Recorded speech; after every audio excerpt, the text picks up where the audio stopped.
y'all, it's Sue. This is part two of my dahlia patch. Part one was a couple minutes long, and it was over the big patch, and those were all dahlias that I had grew last year. My first year growing like a bunch, and then this year I wasn't going to buy very many new ones, and I've ended up buying probably close to 40. So this setup has its double, I don't know if y'all can see it, but it's got its 2 layers of twine all ready to roll. Things are starting to come up.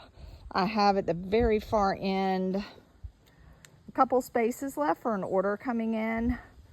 It should be here today. It was like, the lady was so kind, and she reshipped it because it was stuck in our postal jail down south of Atlanta, and it's still down there, or lost or something. It's, yeah, crazy.